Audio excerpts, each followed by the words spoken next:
Welcome to my Aethervolt build. This is a build I've crafted which focuses on consistent ethereal and lightning damage output with an alright amount of tankiness. This damage type combination is the most consistent in the game, and this is my attempt to optimize such a damage and tank mix. The perfect test I think for this build would be running the boss rush mod and then testing if we can easily do all of the bosses in a row with just one bag worth of consumables.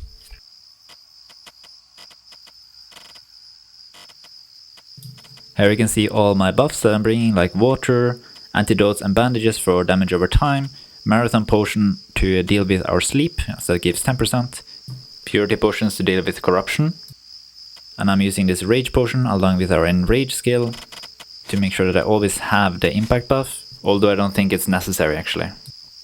Some stuff for weather and stamina, burnt stamina that is. Then we have our spiritual varnish, which we'll use alongside with our infused mana skill to make sure that we always have ethereal damage. Some healing and stamina, finishing off here with this gravel beetle, which I use for impact resistance. As I'm going through the bosses, I will describe parts of the build, such as how you build it from scratch, as well as the reasoning behind different parts of it. But first, let's quickly buff and jump into the fights.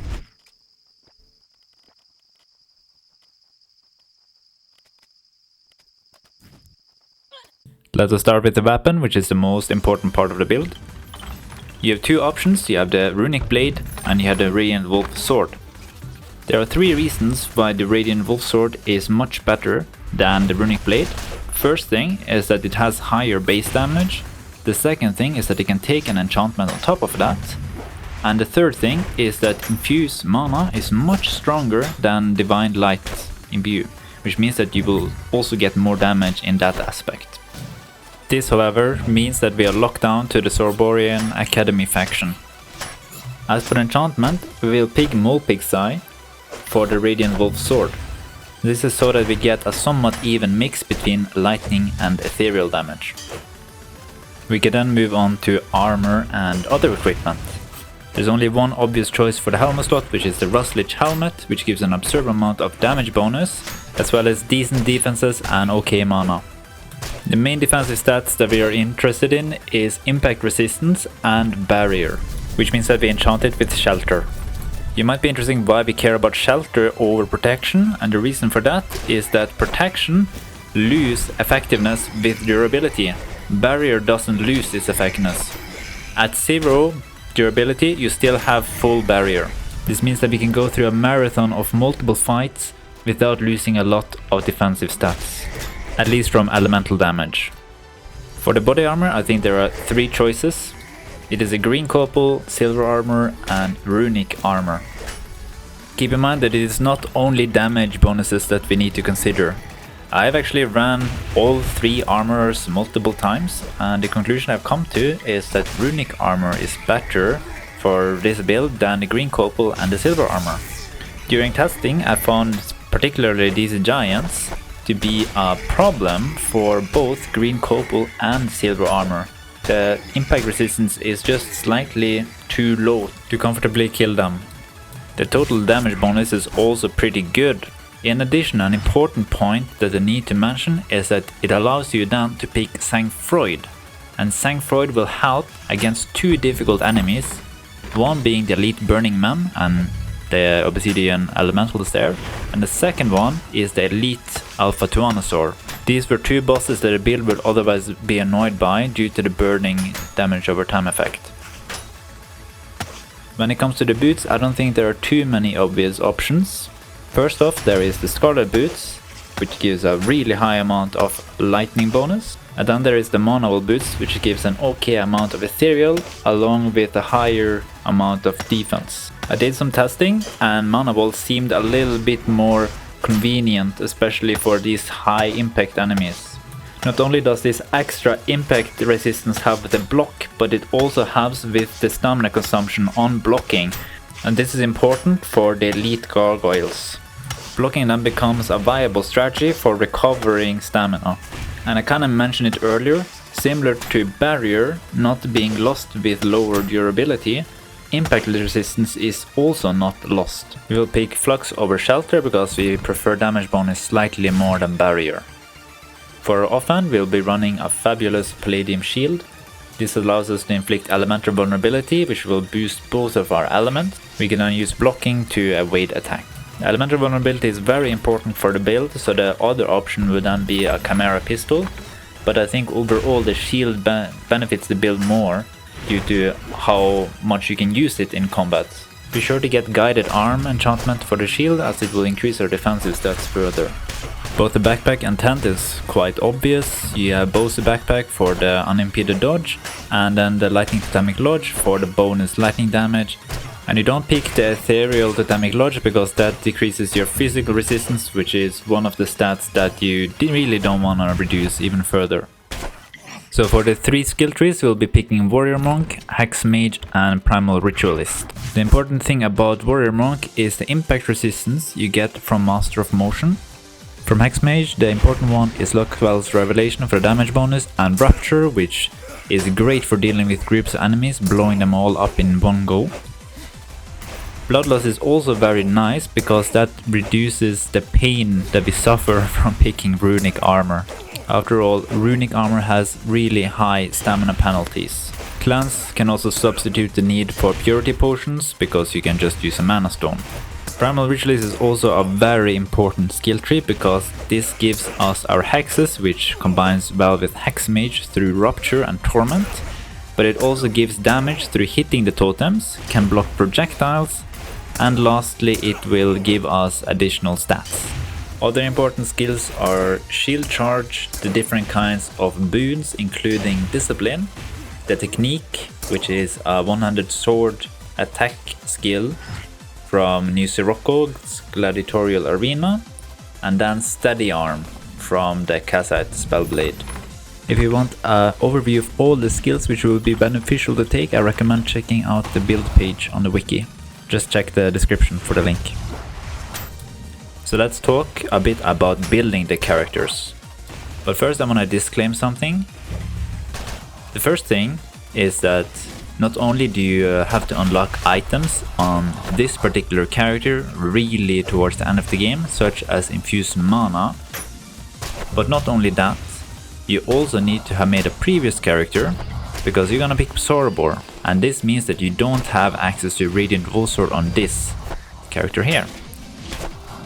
Which means that you need to have gotten the Radiant Wolfsword on your legacy character. And not only do you need to do that for the Radiant Wolfsword, you also need to do that for the Barrier Boots to get the Manifold Boots, and also for the Fabulous Palladium Shield if you want the Guided Arm enchantment. So those 3 items need to be a legacy to this character. So on this Aethervolt character, you'll be using the Sorobor faction. Be sure to pick up Logistics Expert. When you get to New Sirocco, you're gonna go for the Water Purifier for improved stamina recovery, the Enchanting Guild so you can finally get your infused mana, and then lastly you'll also have to get your Gladiator's Arena with the training grounds so that you can get your Technique skill. And this skill is important because it can more easily let you one-shot enemies. Now I'll just make some general remarks. So first of all, you're using a lot of barrier to negate damage. This means that enemies with a lot of different elements in their attack, so this would be Calixa or the Immaculate Bird, those will do a reasonable high amount of damage to you. However, keep in mind that you also have your Haunting Beat, or this the debuff from Sapped, and this will reduce their elemental damage. So you're not like fully weak, but you will still take 60% of the damage. Another thing I want to mention is that there are some enemies that do a high amount of damage. These 2 enemies here, more specifically the Witch, he does a lot of both lightning and ethereal, and it's a little bit tricky because he has slightly less ethereal damage than lightning, and that interacts with barrier in a specific way, which makes it so the barrier attacks not the lightning, but it attacks the ethereal, so most of the lightning damage will go through. So there are some things there which can make it a bit rough. So This fight here in particular with the Cryptea Witch is difficult. What I recommend to do is that you slowly try to take down one of them without using the technique. And then as the grandmother is reviving the one that just got down, then you finish the other one off with the technique, and now you can just farm them as they're trying to stand up from the ground. That is the simplest way that I found it, and you should be a little bit careful about the lightning strikes. Another difficult enemy you will face is the Elite Alpha Tyrannosaur. He does a lot of physical damage, and keep in mind we don't really protect well against physical because our durability will reduce our protection, and also our physical resistance isn't incredibly high to begin with. You can drink a Gaberry Vine if you want to, that will reduce your impact resistance however, but yeah, you can keep that in mind. One thing that is very nice about that fight is that you're essentially immune to the fire damage. And one thing you should do for every single fight is to apply the sapped and the weaken hex. As you see here, I will be running around quite a bit and trying to kite them, and this is because I'm waiting for my cooldowns, my totem cooldowns, and when they are online, my defensive and offensive potential increase quite a lot. And what we will see here when I get my totems up is that this fight becomes very easy. So I go from taking quite a bit of damage per hit to taking no damage at all, and that is all due to this effect of the totems. They reduce the damage, and that allows our barrier and our protection to do the rest. Another really nice thing is how much damage I do with Rupture here if I manage to stack all the sharks close to each other. The damage from the explosion is shared, as you see here. They took a whole lot of damage. And at this point it's just about hacking them down and casting Rupture. This is quite a nice combination with the shield, because shields are really good against single target enemies, but by the addition of totems, you can easily deal with lots of enemies at once. Anyway, at this point I don't have much else to say. Feel free to keep watching as I play through the rest of the bosses, and hope you all have a great day, and take care!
to say hello. I just remember you.